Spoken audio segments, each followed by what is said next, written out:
Welcome to our class, and this is the last little piece we're going to have this week on Parshat Toldot, and we're going to start with the bracha. Baruch atah Adonai Eloheinu melech haolam asher kitshanu b'mitzvotav v'tzivanu la'asok b'divrei Torah.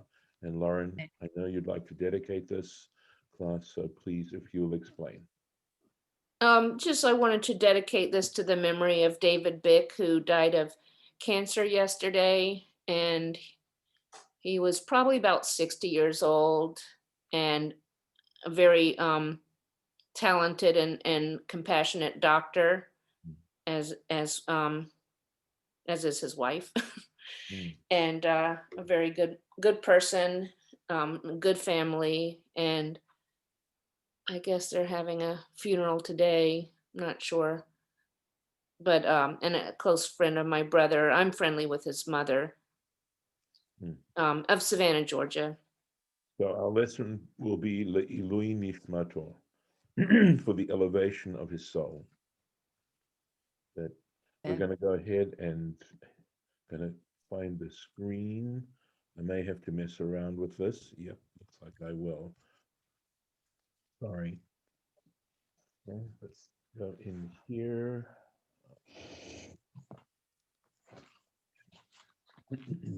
Ooh, what happened to the sunshine?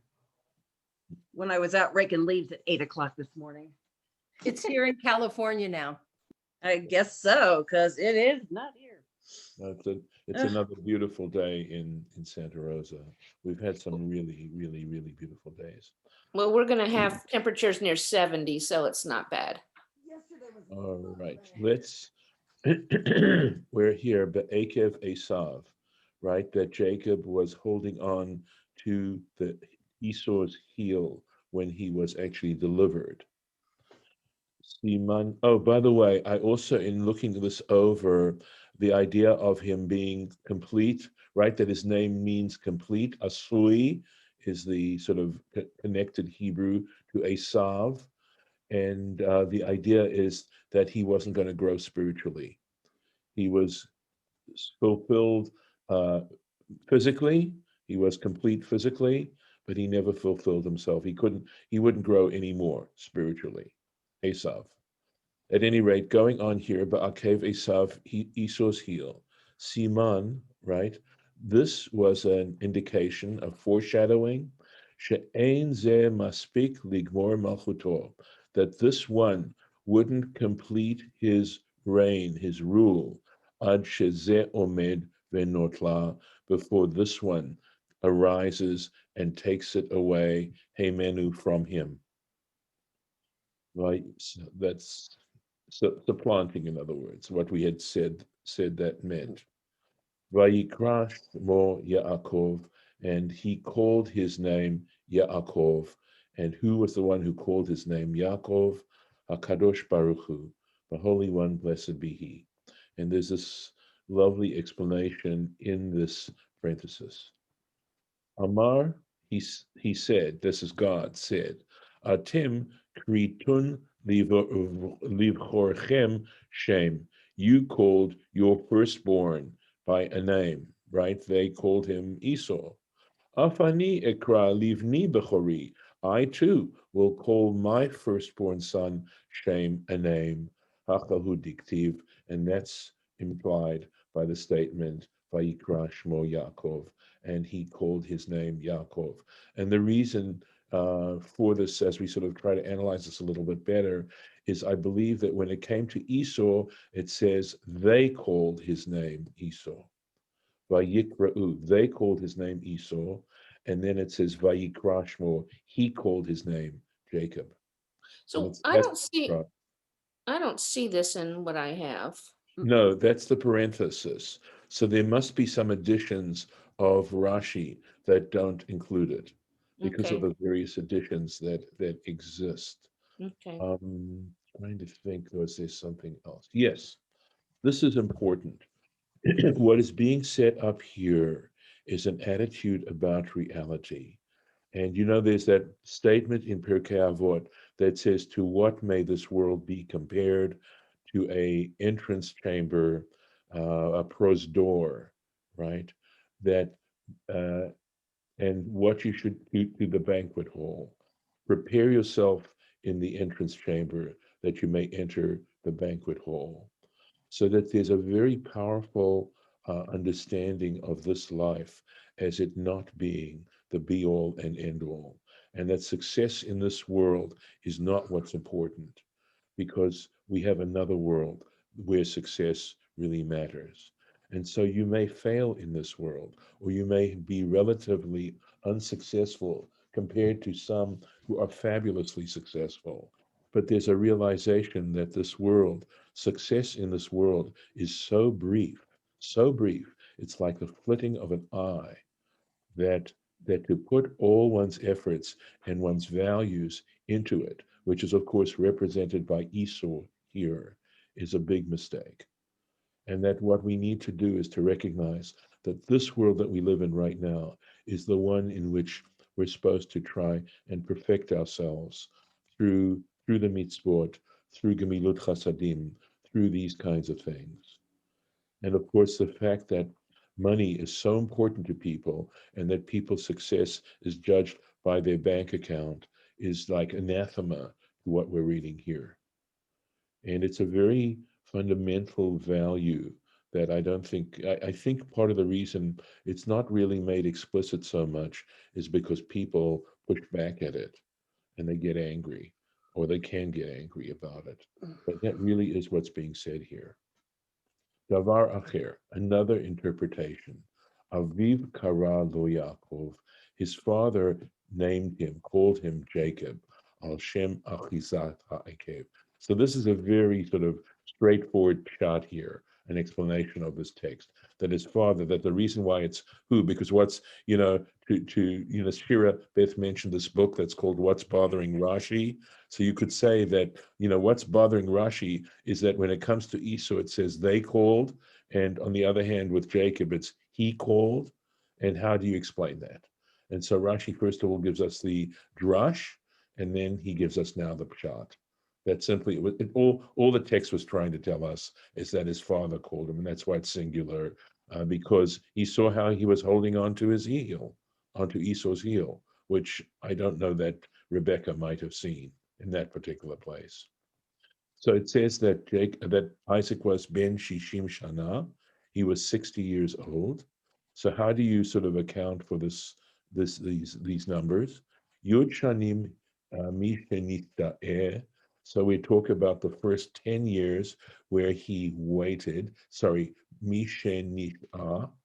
He held off. He held off ad sheneseit bat yud gimel shana, until Rebecca was 13 years old. Remember, Rashi has his position about how old Rebecca was when Isaac married her. Uya the herayon, and was now capable of conception, of becoming pregnant. So he waited the 10 years, the Yud Shanim Halalu, and during these 10 years, Tzipa, he anticipated, he looked forward to, he longed for, Vihimtin La, and he waited for her, Kamosh Asa Aviv, just as his father Abraham had done, Sarah, for Sarah. So in mine, it says that this was a further 10 years. So the 10 years that he waited, I don't get it. It says 10 years passed from the time when he married her until she became 13 years old and capable of childbearing. And then it said a further 10 years he hopefully waited, as his father did in regards to Sarah. So maybe it's saying, okay, so I can explain that. So it's saying he was 40, let's see, he was 40. We know he was 40 when he married Rebecca. We know he was 40 years old, right? Mhm. And now it says he was 60 when they were born. So Okay. Rashi's explaining the 20 years. Say Mhm. the halalu, this is what it was, where I perhaps made a mistake here, because I said shanim halalu means these additional 10 years mentioned in our current text is how he's understanding this.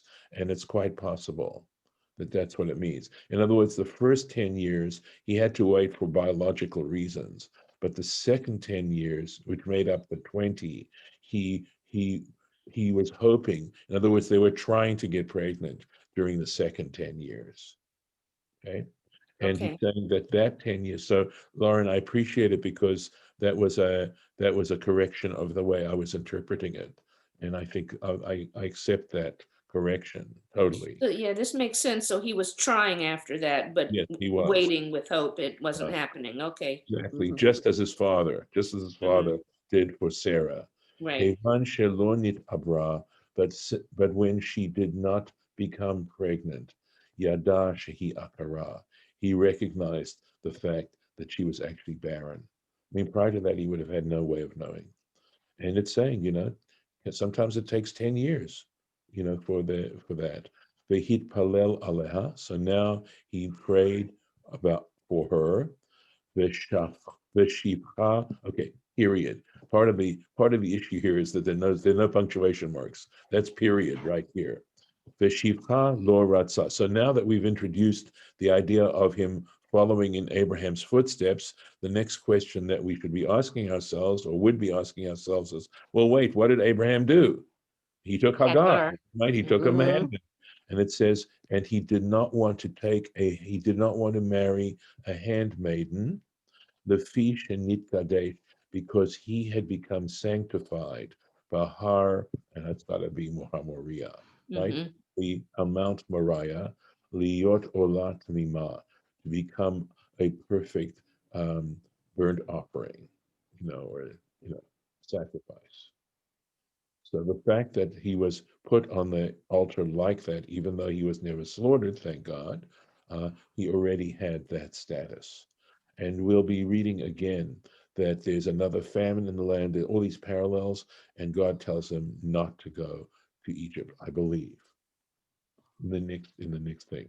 And again, the reason why is because as an Olat Mima, he cannot set foot out of the land of Israel. Right. He can go up, but not down. Onwards. Vayigdalu hana'arim. The lads grew up. Vayhi Esav ish Yodea Sayid.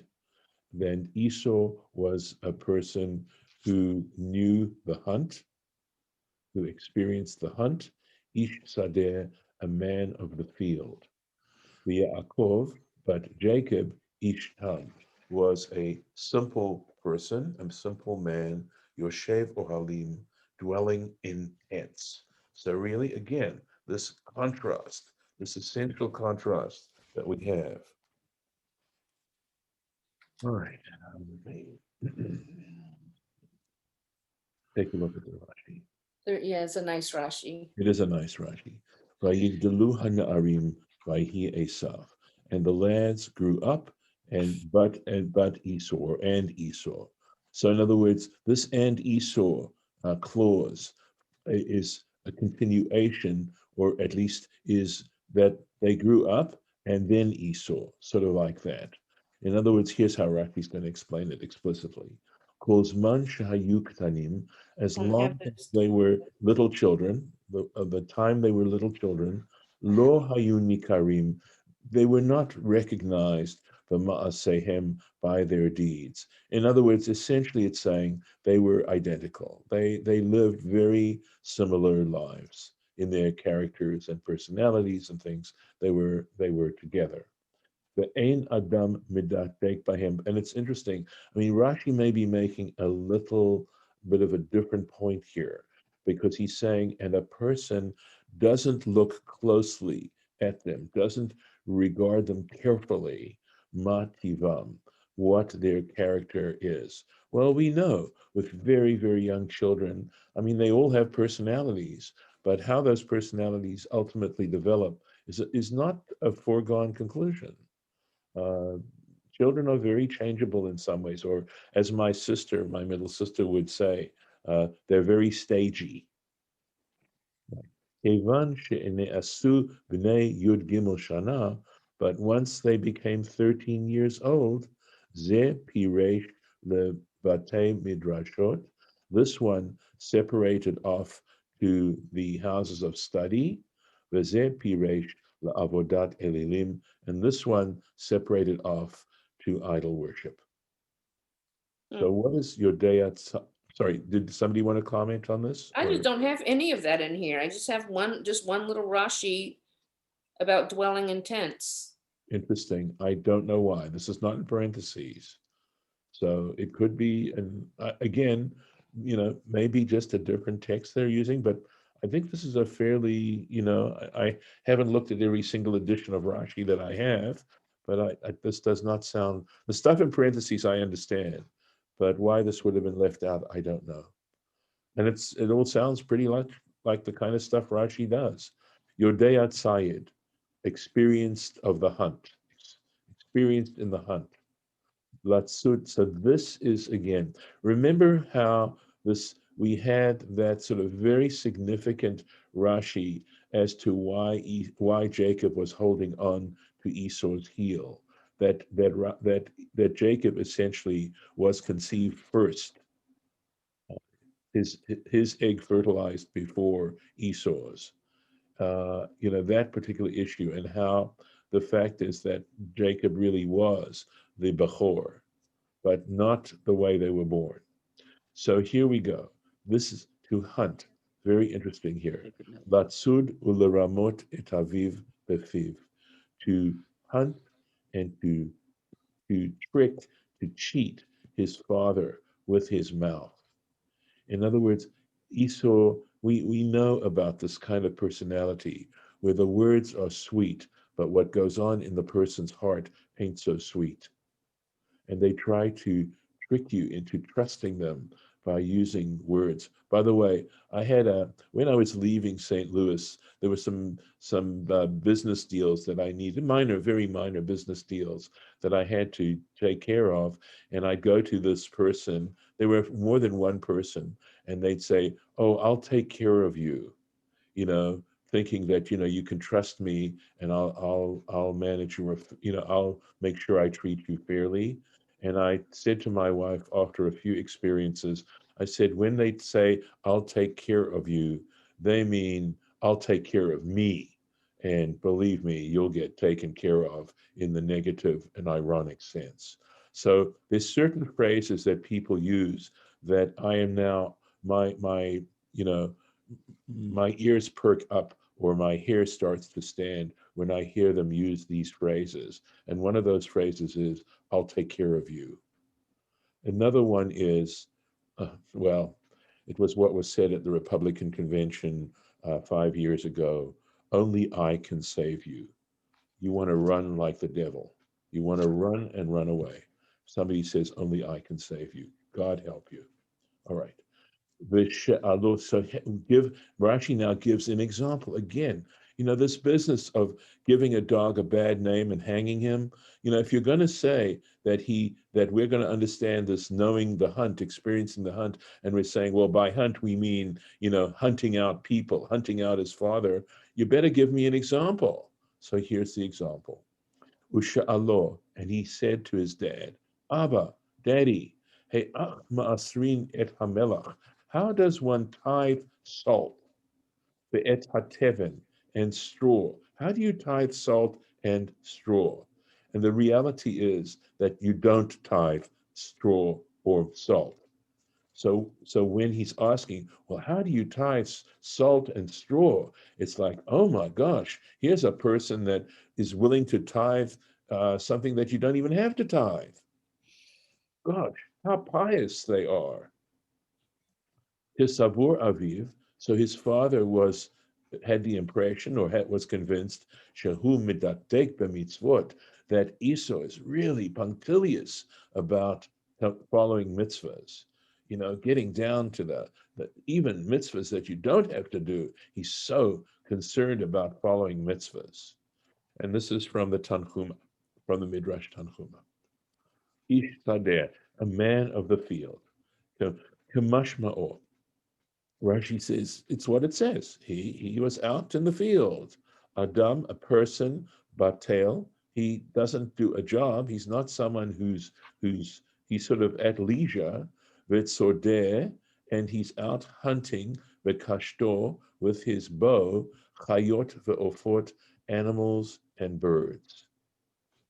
So we know that, at least in general, within Jewish tradition, hunting, being a hunter, when you're really basically, where some of it's the sheer pleasure of killing animals, of outwitting animals and killing them, is not a Jewish value. It's considered the value of Esau. So how about Jacob? Simple. This is interesting. Eno baki b'chol ela. He has no expertise in any of these things. Kilibo kein piv. What is in his heart is in his mouth. Open lung is open tongue, is what they say in Yiddish. They, you know what they're thinking. You know what they're, because they're saying it. So, mi she'eno charif laramot, someone who isn't super good at cheating, karui tam, is considered simple. I remember there was this show about these monkeys that said that they were smart enough to know how to cheat each other, how to steal from each other. I mean, the saddest part is that some of the stuff that goes on the internet where people are cheating takes a lot of intelligence to figure out how to do it. And look at where they're directing their intelligence. Imagine to yourself if their hearts were in a different place, what good they could do in this world. And so I think it really does start with a person's heart. And the rest of it just sort of follows with the intelligence that we have. Yoshev Ohalim, remember it said he was a dweller of tents. Eholo shel Shem, Oholo shel Aver. The tent of Shem and the tent of Aver. And we That's already, the only one I had. really, Mm-hmm. well, what can I say? It's good we have this class, right? I mean, that's a lot of good stuff to leave out.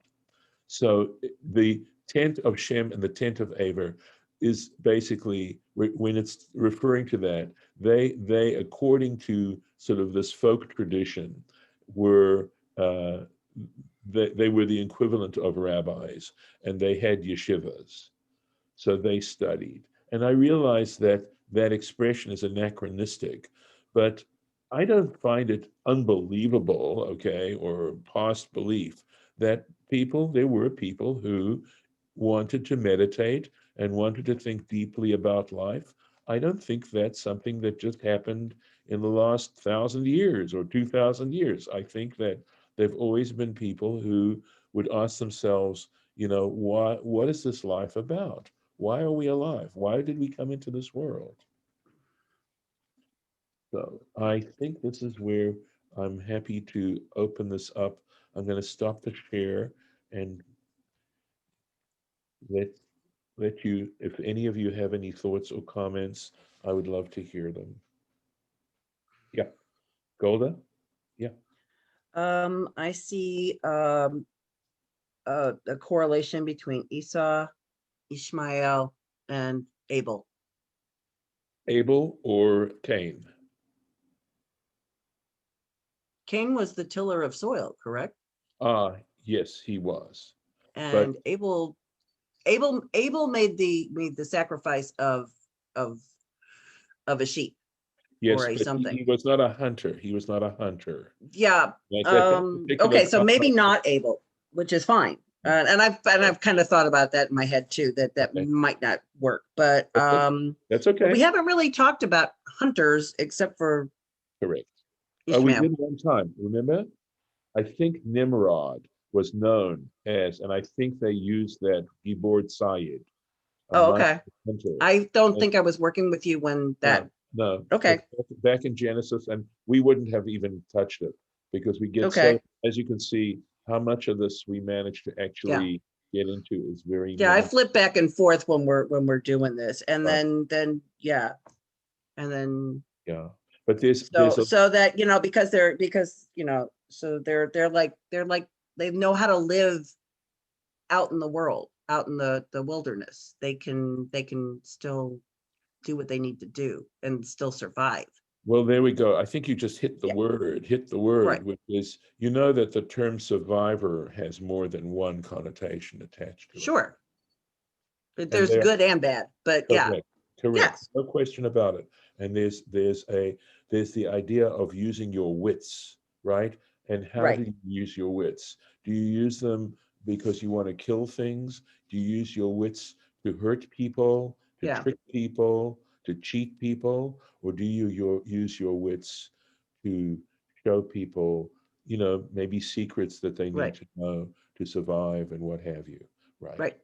Okay, Yeah, you're right. yeah, Absolutely. The parallel between Ishmael and Esau is significant, is significant. mm-hmm, And not only that, but there is a difference as well.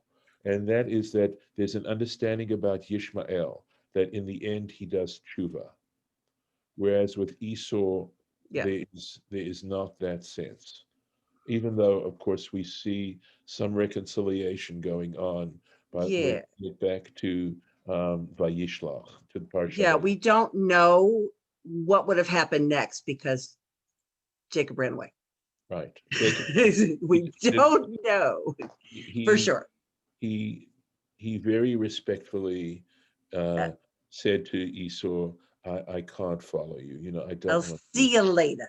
Yeah, Exactly, exactly. yeah, And these things I can only tell you parenthetically also give me trouble at times. And I sure. want to be able to, because I want to feel that, because I believe it, that Judaism, while I love Judaism, while I love the lessons and the philosophy it bears, I am not into triumphalism. I Right, dislike triumphalism. What is hateful to you, don't do to your neighbor. I don't like right. when other religions act in triumphalistic ways, so therefore I should not be triumphalistic. And so these kinds of passages, which can be understood in the Torah as sort of implying triumphalism, bother me deeply. And I work very hard to show how they can be interpreted in a way that is not triumphalistic. Well, I see it as an evolution Yes. from here to Hillel. Okay. It's like Yeah. takes Okay. time to come to that realization. Maybe so. On the other Yeah. hand, because I have such I assume, I make this assumption that the Torah has all the wisdom there, and it's a question of how you mine it out, right? Mhm. Is that so it's there, and in a way, it's checking your heart.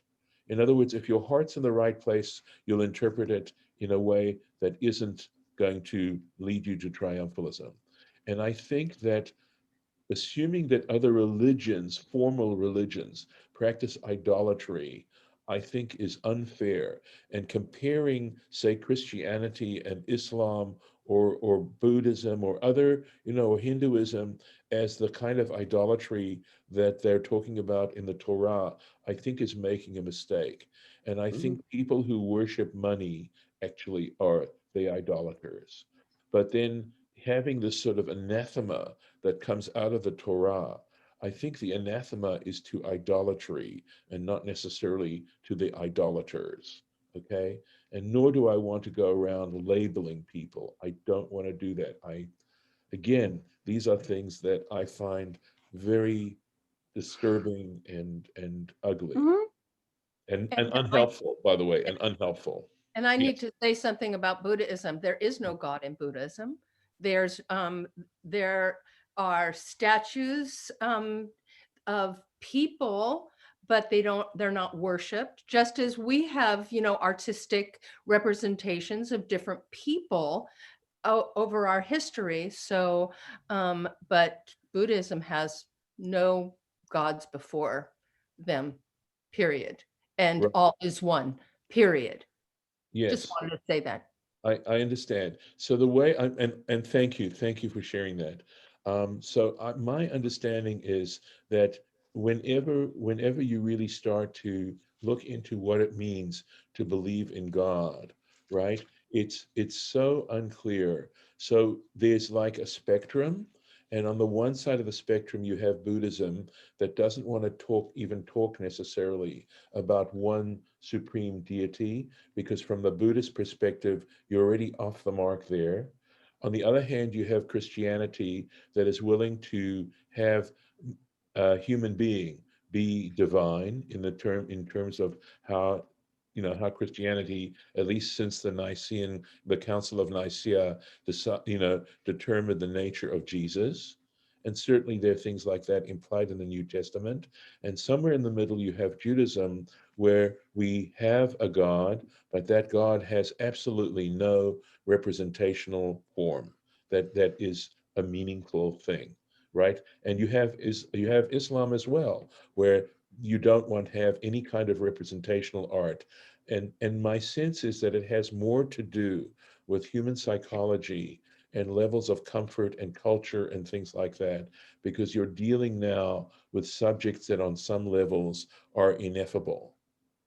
And so I'm not saying that there isn't a level of fetishism that you can wind up with, but I'll be honest with you, I think there's fetishism in Judaism. When we are kissing the Torah, but we don't do what's written in the Torah. When you look at what the Torah contains and you don't at least make an attempt, right? It's not a question of whether you do every single thing, but at least in principle, you want to try and respect the Torah and what's written in it, but you're there kissing it, but you've never read it. You've never looked at what's inside of it. To me, that's fetishism.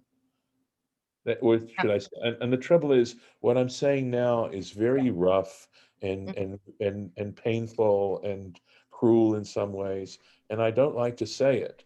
I mean, But I like your interpretation, and I thank you very much for being so transparent and authentic with what you think and you feel and you're willing to transmit, because it stimulates thought. Thank you. But Buddhism does believe in gods, but it doesn't believe in a monotheistic creator God. It does not believe in gods. Yeah, it does. There are attributes of different David, they're called deities. It just they're not the same as what we believe. It's the samsara teachings, and it's the DEVA devas. They're deities. They're just not like a big, giant, powerful, monotheistic creator God. Lauren? Yeah, it doesn't believe in God. Semantics.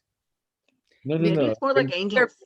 They're just like we believe in, Moses having done certain things, so that we, his attributes and certain No, other. Moses isn't a deity, though.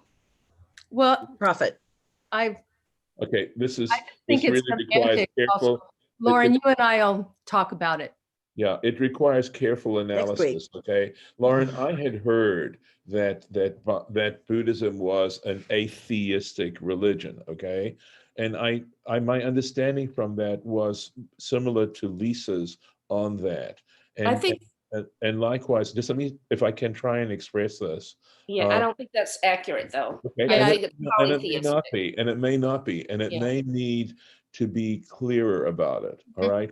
I remember there's in that great book, there's a book about where these people go to Dharamsala The to Jews and explain. the Lotus, the Jew and the Yes, right. Lotus, yeah.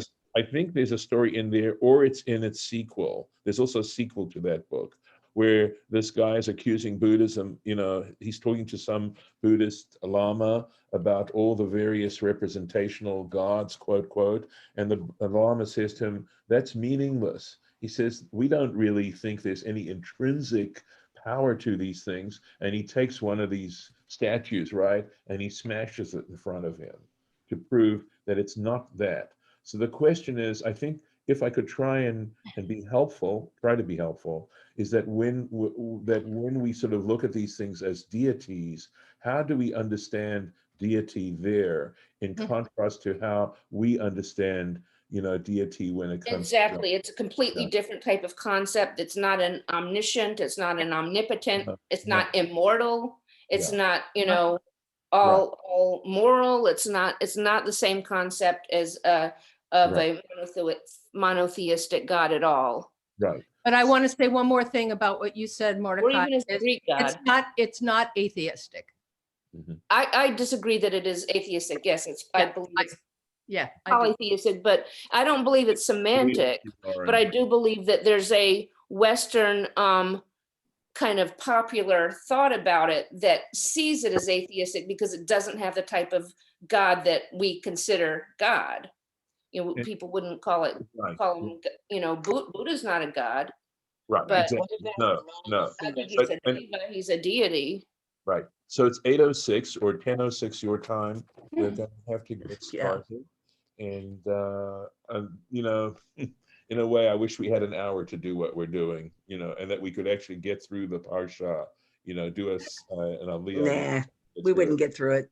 And by the way, I'm Oh, switching to Chabad because Chabad has all the Rashi commentaries and Sefaria doesn't, so. Okay. Okay. Cool. Let me say Shabbat Shalom. Thank you, guys. It's great doing this. And I will see you, some of you, in another week. Right. Enjoy your week off. So Yeah. I will have to try. No, do it. All right.